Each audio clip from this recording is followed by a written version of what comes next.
Вновь мы открыли глаза, проснулись и поняли, что начался новый день. А какой именно? 3 февраля 2026 года, вторник. Это если день недели. Ну а в целом просто хороший день, если по сути. Утро бодрое, утро доброе, как всегда. В 7:00 мы говорим вам добро пожаловать в новый день, так сказать, да. Просыпаемся вместе с нами, вместе с нашей утренней командой в ближайший час, как всегда. Мы будем рады рассказать вам о последних новостях, поговорить с интересными гостями. Ну и, конечно же, у нас уже готовы наши постоянные рубрики, в которых есть не просто польза и полезная информация, но и очень много интересного. Поэтому оставайтесь с нами, как всегда. Если вдруг вы что-то пропустили, Да. или, возможно, вы желаете пересмотреть некоторые сюжеты, да и вообще, в принципе, в течение дня посмотреть... Просто какой-то- хотите быть с нами весь день, а не только вот этот час утром. Вот тут есть QR-код, вот он. Вы его сканируете, попадаете на наш телеграм-канал, и там все это прекрасно есть. И идею пробыть с нами весь день вы легко осуществите. Ну и, конечно, мы обычно просыпаемся с хороших новостей, да. Хороших новостей. Обычно эти новости касаются, конечно же, чего? Просто того, что день настал. На самом деле, конечно, мы знаем чего. Это информация о погоде, потому что хочется все-таки знать. Сейчас мы дверь откроем из своего дома, захотим выйти, ну, надо дела какие-то делать, на работу, в конце концов, кому-то идти. А что там, что вот, к чему готовиться, вот сейчас узнаем. В центральных районах температура воздуха на 6 часов утра была на отметке минус 39 градусов. В заречной группе 34-38 ниже 0. В южных 24-29 градусов мороза. В Вилюйской группе 39-44, в Нижнеленских до 35. В западных районах 32-41 ниже 0. В Колыман-Дигирской группе улусов до минус 38, в Янских 39-40. На северо-западе 30-34 градуса мороза. В Якутске температура воздуха на 6 часов утра была на отметке минус 36 градусов. Атмосферное давление 752 миллиметра ртутного столба. Ветер юго-западный 1 метр в секунду. Сегодня днем, утром небольшой снег. Ветер западный 2,5 метров в секунду. Температура днем ожидается до минус 31 градуса.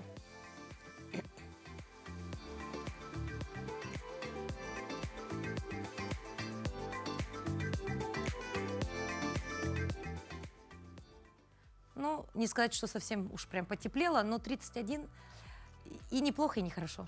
Ну, как бы ни туда, ни сюда. Если прям совсем простыми словами говорить, тем не менее, почему-то ощущается, ну, как будто бы даже и по цифрам, если смотреть прогнозы, как будто бы чуть холоднее, чем прошлая неделя. Но, тем не менее, не стоит забывать, хоть и весна у нас на горизонте, там где-то все равно еще пока зимний месяц, пока еще зима в своих владениях находится, и нужно к этому относиться с пониманием, конечно же. Вот. Ну а в целом, чтобы относиться к чему-либо с пониманием, нужно понимать, что в мире вообще происходит. Ну, во всяком случае, хотя бы на территории нашей республики. А об этом нам, как всегда, расскажут наши коллеги из информационной службы.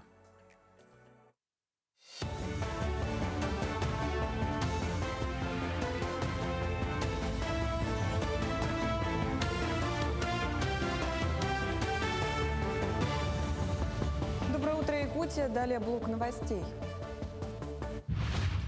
С этого года супруги участников СВО, а также жены бойцов, пропавших без вести, получили право на бесплатные консультации медицинских психологов. Об этом сообщил министр здравоохранения России Михаил Мурашко. Помимо психологической поддержки, программа госгарантий теперь включает возможность получения специализированной психиатрической и наркологической помощи, в том числе на базе федеральных центров. Глава Минздрава подчеркнул, что участники спецоперации и их семьи являются приоритетной категорией пациентов, и призвал ветеранов не пренебрегать медицинскими. В России вступили в силу изменения в закон о защите прав потребителей, касающиеся возврата некачественных, технически сложных товаров. Теперь при возврате бракованного устройства покупатель может требовать возмещения разницы между ценой покупки и текущей рыночной стоимостью аналогичного товара. Главная цель нововведения – защитить граждан от инфляции и роста цен. Если товар подорожал, возвращенных средств должно хватить на покупку устройства с сопоставимыми характеристиками. При расчете компенсации теперь учитываются взносы, год выпуска товара. Мошенники начали использовать тему аномальных снегопадов для обмана россиян. Злоумышленники звонят жителям под видом сотрудников ЖКХ и предлагают помощь в очистке придомовых территорий или крыш от снега и наледи. Чтобы подтвердить заявку, они просят назвать код из СМС, который на самом деле является ключом к банковскому приложению или подтверждением несанкционированного платежа. Специалисты предупреждают, настоящие коммунальные службы никогда не запрашивают пароли по телефону. В Мирнинском районе наградили молодежных лидеров по итогам прошлого года. Награды вручаются ежегодно с целью выявления и поддержки талантливой молодежи, поощрения их активной гражданской позиции и вклада в развитие района. Также глава района подчеркнул важность поддержки молодежных инициатив и выразил уверенность в том, что именно молодые лидеры будут определять будущее района. Я уже давно занимаюсь волонтерством, активно продвигаю детское движение в Мирнинском районе, а тут заметили и вот наградили таким знаком в Республике Саха-Якутия. Очень отрадно и очень рада этому. В Национальной библиотеке Якутска начал работу фестиваль знаний «Зимний сад». Это традиционное мероприятие, которое проводит Ботанический сад Северо-Восточного федерального университета. В этом году фестиваль проводится по насыщенной программе. Это выставки, мастер-классы, лекции и семинары. Одним из самых интересных направлений фестиваля стал совместный проект Ботанического сада и Национального художественного музея «Арт-ботаника». Это выставка якутских художников, где известные картины представляют особый интерес для ботаников, потому что именно растительность на полотнах заслужила предметом исследования. Фестиваль продлится до 20 февраля. Мероприятие проводится в формате интерактивной выставки. Все экспонаты можно увидеть на 2-м и 3-м этаже Национальной библиотеки. Нет, на самом деле самое легкое – это летнее, потому что летом все растения цветут. И по цветам гораздо легче определить. Если цветов нету, то уже довольно трудно определить, что это за растение. Потому что только по листочкам, скажем, уже не очень понятно, что это за растение, конкретно что за вид.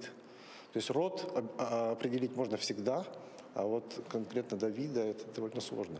Но на летних картинах это очень легко. Ну а мы движемся далее. И сегодня один из самых добрых зимних дней. 3 февраля в мире отмечаются различные праздники, ну, как, собственно, и в любой другой день. Да? Так, например, сегодня можно проявить нежность к своим близким, потому что сегодня отмечается День нежности. Также задуматься можно о чистоте языка, потому что сегодня есть и такой праздник. Ну и, конечно, можно помочь сегодня зимующим птицам или отметить День популярной породы собак. Ага, ну вот говоря как раз-таки про помощь птицам, да, сегодня отмечают во всем мире День кормления птиц. Собственно, на улице когда холодно, да, мы это, наверное, с детства знаем, а еды под снегом уже как бы найти трудно. Наши пернатые соседи особенно нуждаются в помощи. А помочь просто. Например, повесить кормушку. Но важно делать это правильно, чтобы не навредить. Главное правило – не кормить птиц хлебом, особенно черным и заплесневелым. Он вызывает брожение и опасные болезни. Под запретом также соленые, жареные, острые продукты и пшено. Так чем же можно и нужно угощать? Для большинства зимующих птиц, синиц, воробьев, лучшим выбором будут сырые, не соленые семечки подсолнечника или тыквы. Синицы будут рады кусочку несоленого сала. А для снегирей отличным лакомством станут сушеные ягоды рябины или боярышника. И еще несколько важных правил, о которых напоминают орнитологи. Первое – это постоянство. Если начали подкармливать, делайте это регулярно до весны, чтобы птицы, потратив силы на дорогу, не нашли пустую кормушку. Второе правило – не перекармливайте. Цель – поддержать, а не заменить птицам естественный поиск пищи. И третье – чистота. Кормушку нужно периодически очищать от остатков и промывать, чтобы она не стала источником инфекций. Это простое и доброе дело, не только помощь природе, но и возможность для всей семьи понаблюдать за удивительным миром прямо за окном. Так что, если есть возможность, повесьте сегодня кормушку, которую можно сделать своими руками. Зима в Якутии долгая, и каждая спасенная птица – это маленькая, но очень важная победа. Ну, а если вы вдруг воодушевились, да, вот этим рассказом про то, как помочь птицам, да, мы поняли все-таки, что кормушка такое дело очень важно. И сегодня покажем, как за считанные минуты сделать простую и безопасную кормушку из подручных, самое главное. материалов, и это не потребует специальных каких-то навыков, дорогих инструментов. Все, что нужно, ну, скорее всего, у вас есть дома где-то под рукой. Ну, может быть, не совсем под рукой, но, скорее всего, дома есть точно. Так что давайте посмотрим, как это все применить для создания, так сказать, места кормления наших пернатых. Иногда, чтобы сделать доброе дело, не нужно ничего особенного. Для простой и экологичной кормушки нам понадобится то, что есть почти в каждом доме. Обычный лоток для яиц, прочная нитка или бечевка, ножницы и, конечно же, угощение для наших пернатых. В нашем случае это сырые семечки подсолнечника и овес. Семена должны быть не жареные и не соленые, иначе это может навредить птицам. Все готово? Тогда начинаем творить маленькое чудо. Можно сделать одну кормушку из нескольких ячеек или маленькую из одной. Затем самый ответственный момент. В каждом уголке нашей будущей столовой делаем небольшое аккуратное отверстие. Вот так. Теперь берем бечевку или нитку, продеваем ее через отверстие, формируя надежные стропы. Осталось завязать все концы в один крепкий узел и сделать петлю для подвешивания.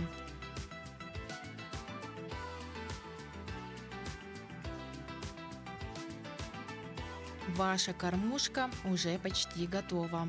Осталось только самое приятное – наполнить ее угощением. Смешаем наши семечки и овес и щедро насыпаем в бумажное гнездышко. Готово. Теперь можно выходить на улицу и вешать кормушку на ветку. Выберите место потише, повыше от кошек и в поле вашего зрения. А потом наберитесь немного терпения и просто дожидайтесь. Скоро сюда на это простое бумажное приглашение прилетят первые гости, чтобы полакомиться и пополнить силы в холодный день. В этом году культурная жизнь Якутии откроет новую главу. Впервые за историю проведения главного праздника республики Эссе-Халанхо его примет у себя Кобяйский лос. Это событие, которое станет стартом третьего десятилетия Аланхо. К нему готовятся, конечно же, уже сейчас. И я думаю, что будет это с большим размахом. Да, сейчас в селе Кобяй идут масштабные работы по строительству площадок, а все наследие от школьников до ветеранов включилось в подготовку. Подробнее на эту тему мы пообщаемся с Анной Поповой, заместителем главы Кобяйского улуса по социальным вопросам. Анна, доброе утро. Доброе утро. Ну, мы уже так двумя словами сказали, что подготовка идет. От вас хотелось бы подробнее узнать все-таки, что готовится, как сейчас жизнь в улусе проходит в преддверии праздника. Ну, вообще, хотелось бы отметить, что для нас, кобяйцев, это первое республиканское мероприятие, которое пройдет на территории района. Поэтому, конечно, все население очень активно вовлечено в работу по подготовке. Если рассказать немножко из предыстории, все началось с 2022 года, когда совместно с Институтом Аланхо при Северо-Восточном федеральном университете мы провели большую экспедицию по всему району по сбору кобяйского фольклора. Ну и результатом этой экспедиции стало издание большой книги «Кобяйский фольклор». Это очень большое издание, фундаментальное, да, представляющее интерес не только как с культурной точки зрения, но и с научной точки зрения. Вот это вот событие, оно стало вот большим шагом на пути к проведению данного мероприятия. Ну, сегодня во всех поселениях Улуса, как вы отметили, от мала до велика все задействованы в подготовке, шьются национальные костюмы, мастера изготавливают различные убранства, готовят разную утварь, изготавливают сувенирную продукцию. Также к изданию готовятся книги. Одна из них интереснейшая – это «Родословие кобяйских аланхосутов», автор Марк Петрович Григорьев, ну и другие наши издания. В этом году система образования Кобяйского улуса отмечает свой столетний юбилей, поэтому особое внимание будет уделено этой дате. Ну и хотелось бы сказать то, что главная цель проведения Эссе-Хо Аланхо – это же сохранение и распространение нашей национальной культуры. Поэтому по отдельному плану сегодня во всех селах идет большая работа по ревитализации жанров якутского фольклора, по сохранению эпоса Аланхо. То есть это начиная с детского сада, с чтения Аланхо, заканчивая там большими постановками. Мы в республике, наверное, первые, которые поставили спектакль «Олонхо» Нургун Батур стремительный на эвенском языке. И также наши дети по мотивам, по сюжетам данного эпоса создали свой мультипликационный фильм. То есть достаточно творческие, креативные люди, да, живут в Да. Кобяйском районе. Ну а вообще в целом в районах, где обычно проводится Эсэх-Олонхо, также проводится и научно-методическая конференция с участием ученых, да. Вот проходит ли что-то подобное у вас, да, если да, то расскажите немного об этом. Да, научно-методическая конференция проходит ежегодно, традиционно. В этом году в Кобяе она состоится 11-12 марта. В ней примут участие эксперты, в том числе с разных регионов нашей страны. Да? Ну, Кобяйский район же является многонациональным районом, поэтому немножко отличаемся от других районов этим. У нас там симбиоз якутской, эвенской и русской культуры. Это мы и хотим показать на конференции. Ну, конференция пройдет по 11 секциям, пройдут различные мастер-классы, выставки. Мы немножко внесли новшества. Впервые состоятся секции по изготовлению рыболовных снастей. Все мы знаем, что кобяйцы знаменитые рыбаки. Да. Да. Ну и по технологии приготовления национальных блюд, в том числе знаменитого кобяйского карася. Ну, вообще, кобяйцы из рыбы могут приготовить более 100 блюд. Вот так, да. Все, что угодно могут, да? Да. из Да. рыбы приготовить. Ну и вот кстати, помимо карасей, да. Говоря, да, вот, ну, не только рыба, да, кобяйский карась, все мы его знаем, тем не менее, да, не рыбой одной богатый, чем район еще вот помимо вот, рыболовных, да, промыслов, чем еще можно гордиться сегодня? Ну, Кобяйский район является первенцем угольной и газовой промышленности Якутии. Именно с освоения наших территорий развивалась промышленность Якутии. Наверное, своими живописными пейзажами, да, это, ну, Кобяйский район — это кладезь всех красот Якутии. Там и у нас и песчаные барханы, и священное озеро Ниджили, самое большое озеро Якутии Сибян-Кёль, Верхоянские хребты. То есть полностью всю картину Якутии в миниатюре можно увидеть в Кобяе, да. Ну и, конечно, любой район славится и гордится своими людьми, своими жителями. Среди них у нас 3 народных писателя Якутии: Андрей Васильевич Кривошапкин, Николай Алексеевич Лугинов, Владимир Федоров, писатель-фронтовик Тимофей Сметанин. Сейчас по мотивам его произведений очень много фильмов, да, снимается. Андрей Исаевич Борисов, лауреат государственных премий. Ну и многие другие, не только деятели творческих сфер, да, но и деятели образования, культуры, спортсмены, опять же, наши. Поэтому нам есть чем и, главное, кем гордиться. Да? И разнообразие самое главное. Ну, давайте вновь вернемся к Эсэх-Олонхо, да, вот как жители, особенно молодежь, вовлечены сегодня в подготовку, потому что все равно надо понимать, что это достаточно масштабное мероприятие, да, и, как бы, наверное, молодежь составляет основной костяк, да, в подготовке.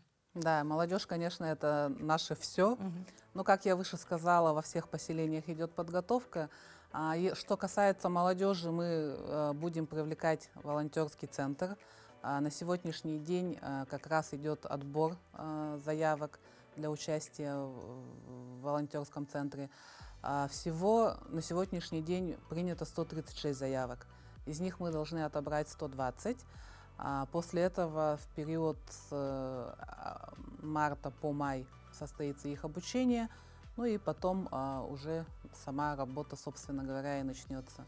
Ну То и, конечно, во всех попасть в волонтеры мероприятиях. сейчас возможно или нет уже? Да, еще возможно. До 26 февраля направляйте заявки, и будет у вас возможность попасть в нашу дружную команду. Приложить руку к подготовке к Да. такому масштабному празднику. Ну и возвращаясь, да, завершая разговор об этом важном таком, ну, масштабном, опять же, празднике, ваши, наверное, пожелания участникам мероприятий, в том числе и те, кто сейчас готовится, занимается подготовкой, и те, кто приедут как посетители, как гости, и те, кто будут принимать праздник на своей земле, вот что бы им пожелали? Ну, в первую очередь, пользуясь случаем, хочу пригласить всех на 19-й республиканский праздник Эсэх-Олонхо, который состоится в селе Кобяй Кобяйского района. Вас тоже обязательно. Мы с волнением ждем каждого нашего гостя. Ну, Сэ Холонхо, как я говорила, это не просто культурно-досуговое мероприятие, да, он несет в себе большой философский, сакральный смысл. Для нас, для народа Саха, это очень важное мероприятие. Поэтому хочу всем пожелать любить, уважать и ценить то наследие, которое у нас имеется. Ну и приезжайте к нам, насладитесь прекрасным, чистым кобяйским воздухом на нашей благодатной земле. Спасибо большое. Мы, конечно же, переживаем за подготовку. Мы будем следить за тем, как пройдет это грандиозное событие. Ну а всем жителям Кобяйского района передаем пламенный привет от телеканала Якутия-24. Да. Анна, вам спасибо, хорошего дня. Спасибо. Вот. Ну, несомненно, каждый житель Якутии хотел бы или уже посещал хотя бы раз Сэ Холонхо, ведь в целом это не просто праздник, это культура, это история народа Саха. А ведь многие семьи заблаговременно готовятся к этому моменту, а многие проделывают огромный путь, чтобы увидеть все воочию. Подобное путешествие – это не просто поездка, а создание традиций. Да и вообще в целом любой семейный отдых может стать комфортным и увлекательным, если знать несколько секретов. Сегодня о том, как спланировать маршрут, чем занять малыша в дороге и какие мелочи сделают отдых по-настоящему семейным. Это все в нашей следующей рубрике.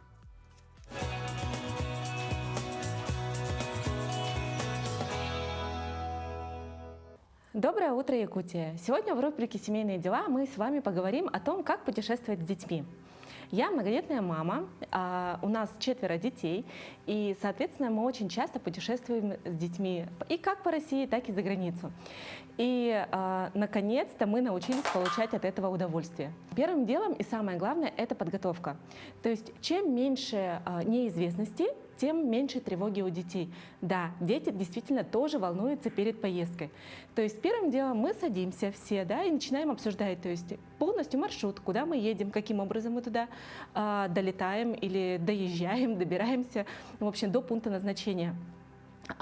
Что касается, например, старших детей, да, то есть они у нас уже подростки, и поэтому мы им говорим место назначения, и они уже, ну, благо у нас сейчас интернет есть возможности, найти в интернете все, что необходимо, и они уже смотрят, ищут разные локации, ищут разные места, которые они хотели бы посетить, да, и мы с ними уже обсуждаем и выстраиваем маршрут, именно план отдыха, исходя из этого. Далее, после того, как мы обсудили план поездки, план маршрута, мы начинаем обсуждать уже список необходимых вещей. Желательно его вообще подготовить, распечатать или самим написать. То есть просто садимся с семьей и начинаем составлять списки. То есть по спискам это будет сделать гораздо проще. Наши дети-подростки, они уже опытные путешественники, да, и поэтому они могут поехать в любое путешествие с одним рюкзаком. Туда они уже собирают только все самое необходимое. Единственное, это святое для них, это уход. Да, и поэтому все вот эти уходовые средства они складывают к нам в багаж. Вот. А что касается малышей, то, конечно, когда мы были маленькие, у нас были полные рюкзаки только игрушек. То есть берите все самое необходимое, они брали только игрушки. Первый раз мы им разрешили, то есть они прям действительно везли все свои игрушки, да, но мы поставили условия, то есть это именно ваши вещи, да, то есть и каждый отвечает за свои вещи сам и самостоятельно их носит. 2 поездки, и после этого они уже поняли, что им игрушки в поездке не нужны, потому что они не успевают в них играть. Целый день очень насыщенный, и то есть вечером они приходят, они просто отдыхают. И еще, когда находятся в поездке, то есть так как у них уже есть игрушки, мы им сказали, мы, значит, новые игрушки не покупаем, ну куда это все везти, да, то есть и тут уже тоже у них такие, ага, то есть лучше не брать, и лучше что-то потом, например, на память привезти уже, ну, с того места, где мы отдыхали. Детям мы обычно берем безбагажные билеты, да, поэтому они собирают в основном только свою ручную кладь, рюкзаки или там маленькие чемоданчики, и берем там 1, максимум 2 багажа на семью, и туда мы уже именно складываем все вот эти вот баночки, умывалки, то есть все, что больше 100 мл жидкости, да, которую мы не можем взять в ручную кладь. То есть все это складывается уже в багаж.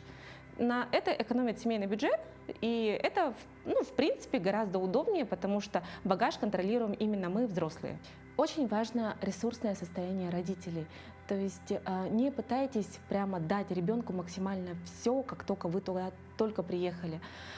Мозг ребенка и так будет получать очень много информации, особенно если вы приехали, например, в другую страну. То есть это новая страна, другие люди, другой язык. То есть и мозг обрабатывает очень много информации и очень сильно устает. Поэтому в первое время дети, они обычно очень капризничают, то есть они хотят спать побольше, да, и в это время нужно все-таки дать там день-два на то, чтобы дети, они расслабились. Не ставьте перед собой задачу максимально посетить все экскурсии и отдыхаться так, чтобы после отдыха вам потребовался еще отпуск. Да? То есть иногда мы действительно загоняем себя до такого состояния. То есть наша задача отдыхать, и мы отдыхаем всей семьей. Вся семья — это и родители, и дети. Не пытаемся кому-то доставить больше удовольствия, чем это требуется. Также, так как вы путешествуете с семьей, то есть обязательно нужно будет составить список лекарств, оформить страховки, то есть все, что может понадобиться на экстренный случай. Самое главное для того, чтобы отпуск прошел максимально весело, на ура, чтобы было очень много положительных эмоций, да, очень важно уделить внимание именно подготовке. То есть, конечно, очень приятно сделать сюрприз детям, да, но лучше, если они об этом знают. То есть, если вы сели, если вы обсудили, и они уже четко понимают, что их ждет, чего им ожидать, и уже все находимся в предвкушении того, чтобы приятно провести время. Вот, кстати, вот мечтали ли вы когда-нибудь о настоящих приключениях? О таких, где нужно проявить смекалку, смелость, проверить верность друзей, где каждый поворот сулит неожиданность, а победа требует усилий. И вот сегодня в нашей книжной полке 4 захватывающие истории, в которых будни превращаются в авантюры, а обычные мальчишки в настоящих героев.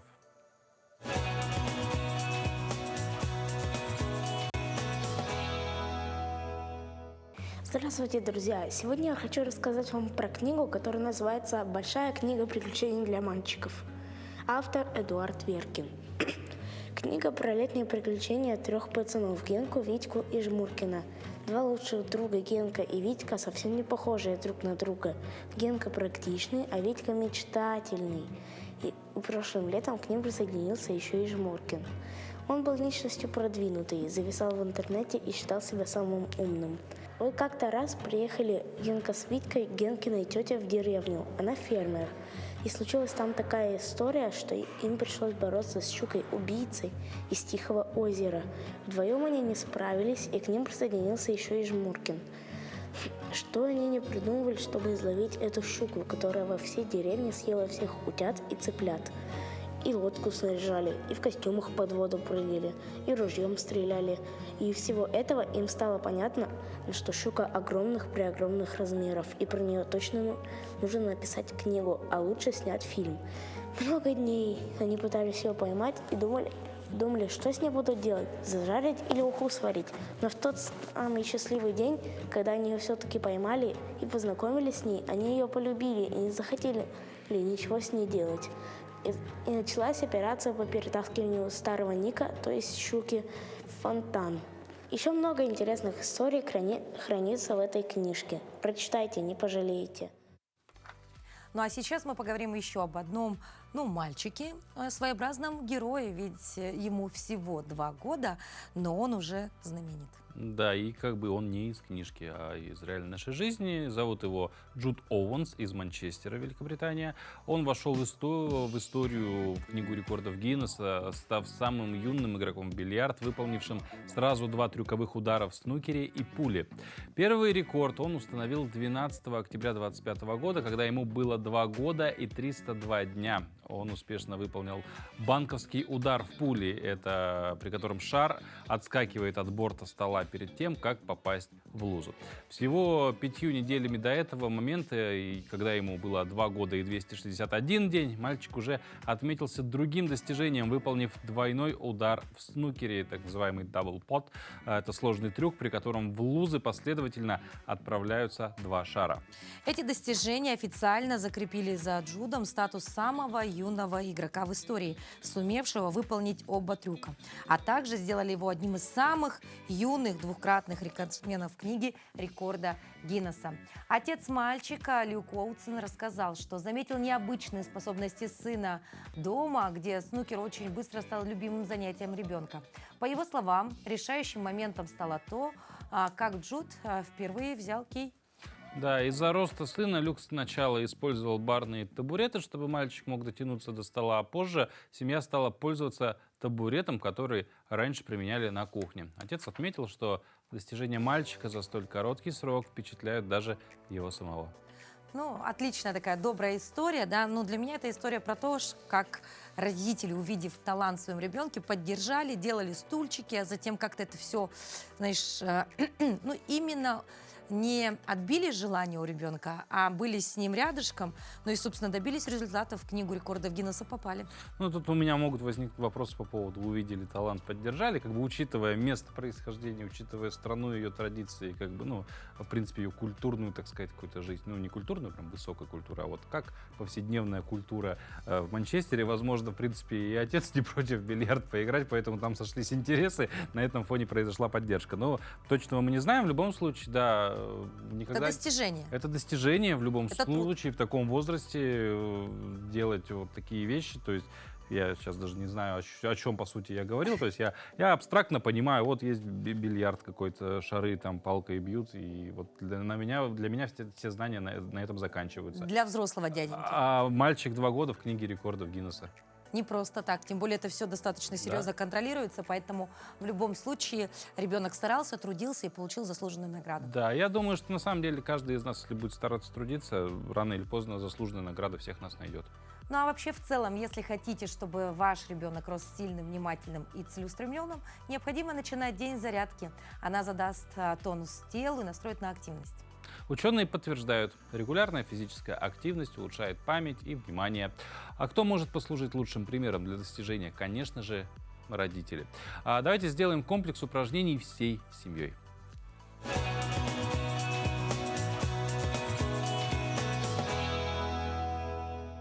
Всем привет! Сегодня я хочу показать вам зарядку с кубиком. Если у вас дома нет его, значит вы можете взять какую-то книгу или подушечку.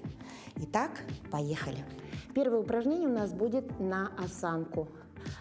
К сожалению, мы все очень много сидим, и спина у нас становится дугой. Поэтому, чтобы нам выровнять свой позвоночник и раскрыть лопатки, надо выполнять это упражнение. Итак, поехали. Мы передаем кубик. Ложимся, вдох, выдох, вдох, выдох. Это упражнение делаем медленно, поднимаем, сводим ручки сзади, переводим вперед, поднимаемся, делаем выдох, вдох, выдох, вдох, выдох. Если у вас кубика дома нет и вы не хотите брать книгу, вы можете сделать это упражнение без кубика, без ничего. Вы просто заводите руки назад и выводите вперед.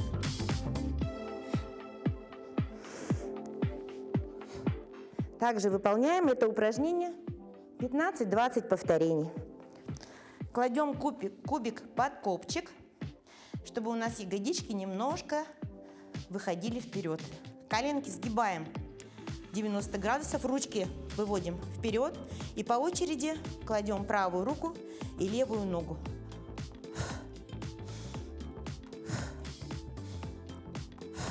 У вас это упражнение может получиться не сразу, поэтому вам надо немножечко потренироваться. Делаем вдох, выдох, вдох, выдох.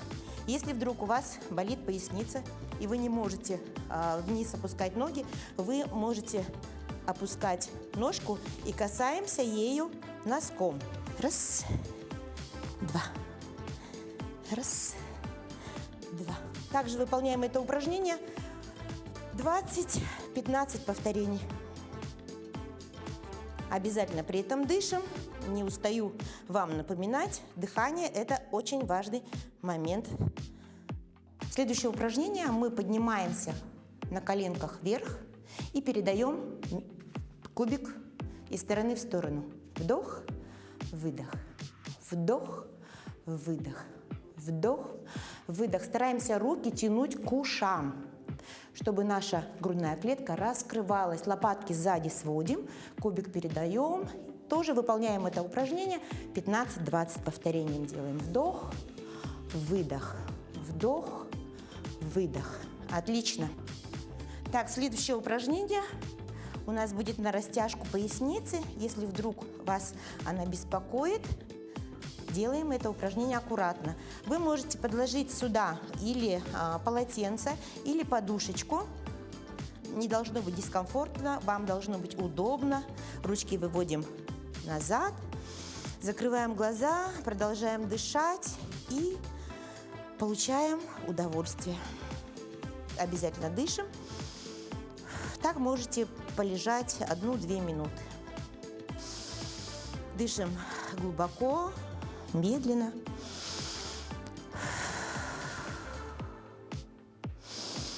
Делайте зарядку обязательно, чтобы оставаться здоровыми. Ну а в целом, вот возвращаясь все-таки к детской теме, да, вспоминать сразу фраза: чем бы дитя не тешилось, лишь бы оно не плакало. Пусть играет в бильярд, пусть занимается спортом, пусть хорошо учится, но главное, чтобы это все приносило плодотворные, знаешь, такие хорошие результаты.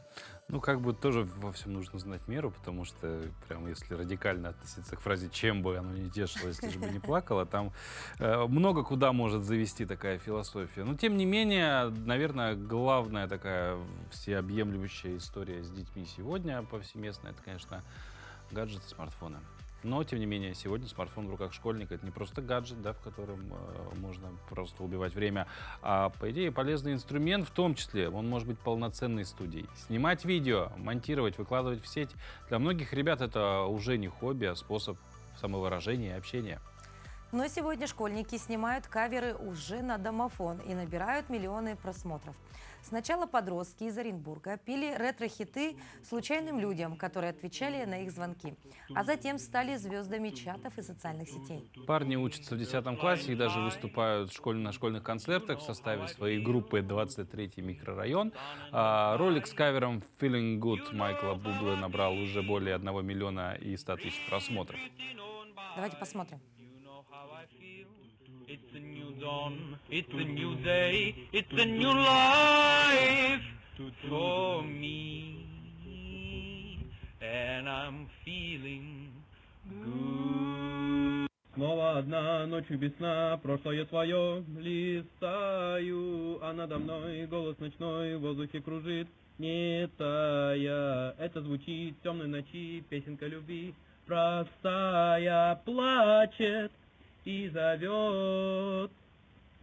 Мой ненаглядный, боль моя, мой ненаглядный, я твоя. Ну, слушай, удивительная история, потому что, ну, вроде бы все настолько просто, да?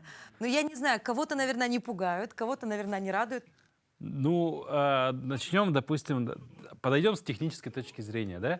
Если эти видео, они попадают в сеть, то есть ребята сами их выкладывают, значит, кто-то записывает, их стоит, слушает. Потому что это видеодомофоны, да? Очевидно, как-то они потом забирают записи. Или же они просто совершают звонок самим себе в квартиру. Может быть. Но чего не сделаешь ради популярности. Ну, в целом, молодцы ребята, что музыкальные такие, исполняют композиции в какой-то степени какие-то даже классические, да? Вот, допустим, самая первая «Feeling Good» — это одна из таких, наверное, самых известных. Ну и «Мой ненаглядный». «Мой ненаглядный», Татьяна Буланова, тоже в нашем сердечке всегда. Поэтому радует, что музыкальный вкус у ребят тоже есть, формируется он и на основе каких-то вечных хитов, которые и нам знакомы, и так далее. Ну, знаешь, но петь в домофон, я не знаю, до этого же додуматься надо было как-то. Хотя вроде бы мы с этим встречаемся практически каждый день. Мне да? кажется, кажется, про караоке когда-то много десятков лет назад тоже так говорили. А вот, может быть, однажды будет караоке-домофон. Появится. Может быть. Вот после Идея. этого идея караоке-домофон. Ну а в целом, конечно, хорошо бы, чтобы вся молодежь, подрастающее поколение а владели уверенной, грамотной речью. Потому что помимо того, что петь, нужно и правильно говорить. Да, разговаривать, ну и тем не менее, конечно, производить впечатление уверенного собеседника, это очень важно. И что вот нужно для этого? Конечно, начать с речи. Грамотное произношение и верный выбор слов открывают двери в бизнесе, учебе, общении, да, и в творчестве в том числе. Ну и в нашей рубрике «Говорим правильно» мы еженедельно разбираем часто речевые ошибки, изучаем тонкости орфоэпии и лексики, чтобы ваша речь была четкой, грамотной и убедительной.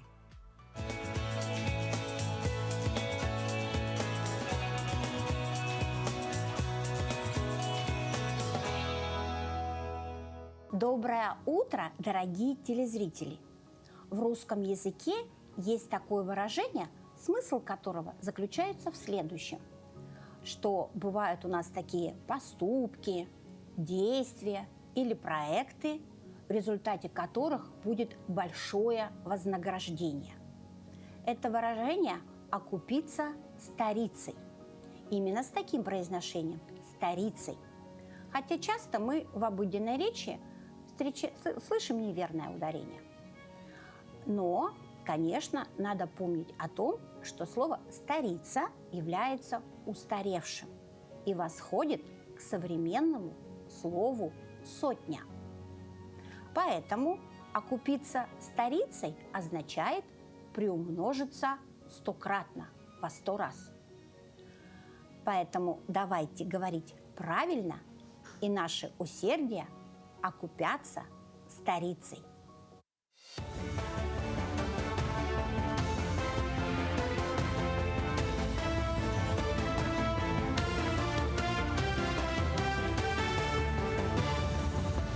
Мы продолжаем говорить о самых заметных событиях этого утра.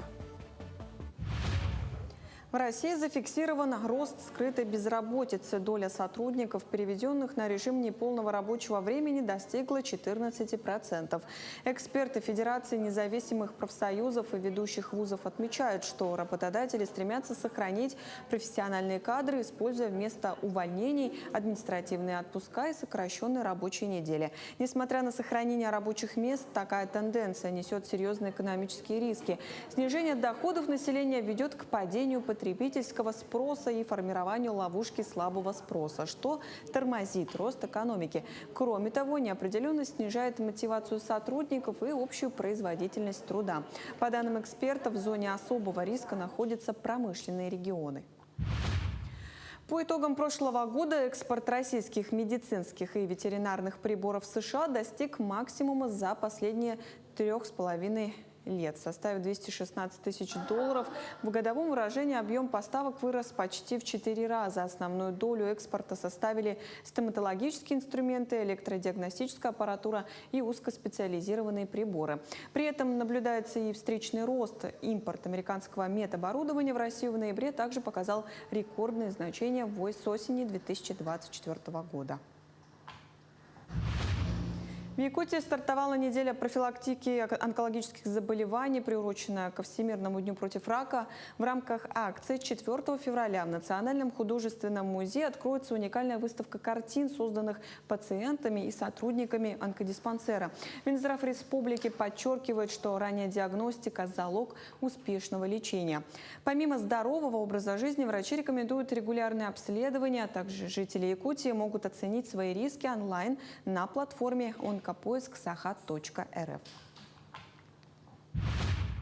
Администрация Ленского района подвела итоги за прошлый год, который прошел под знаком сразу 3 важных событий: года патриотического воспитания, 95-летия района и подготовки к 80-летию Великой Победы. Депутат Алтумена Наталья Сидоркина поблагодарила руководителей организации за успешную реализацию патриотических инициатив и активную общественную работу.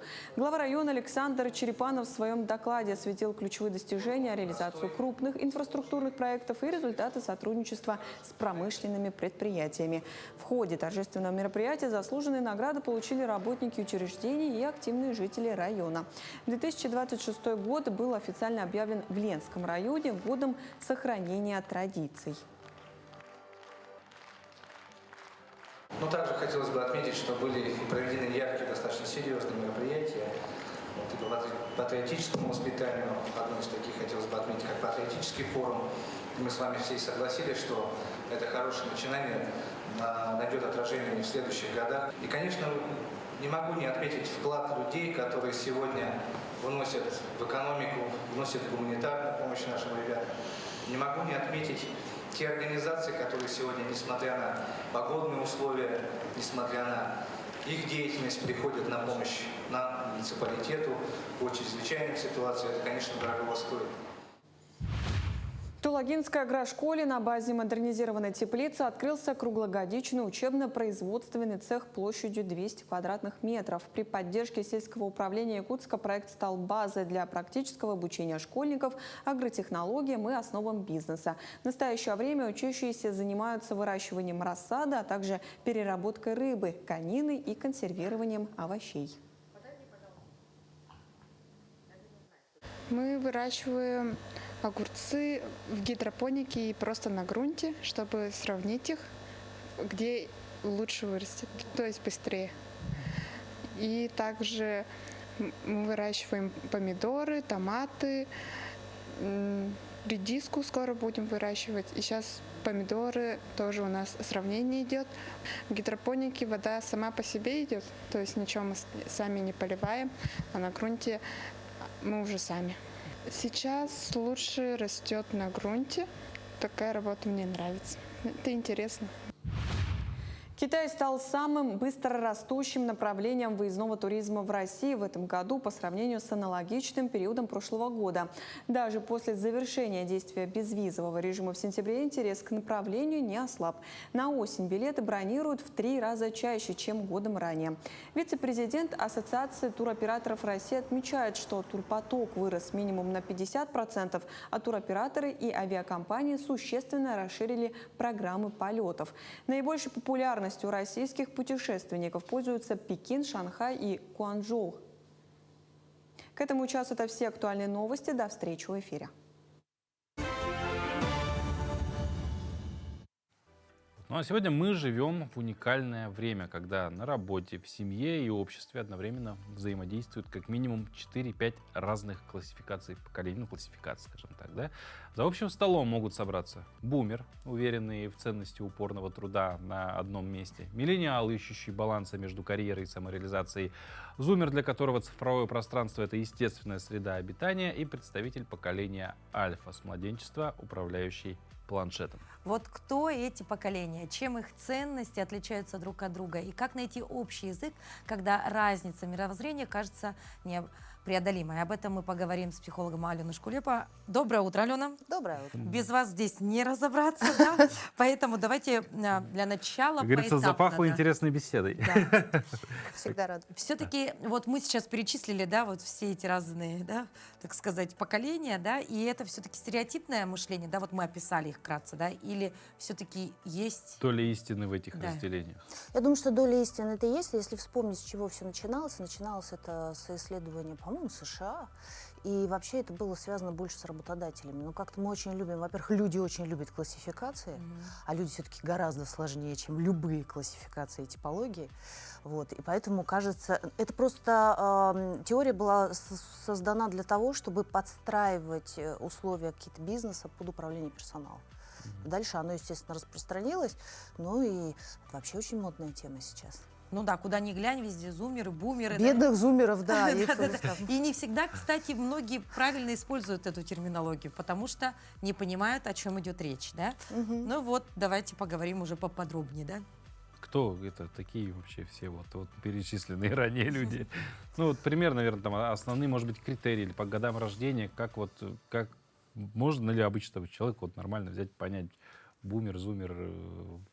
Можно. Другой вопрос, нужно ли. Да? И все-таки, мне кажется, если прям по годам и так далее, это, знаете, немножечко похоже на гороскоп.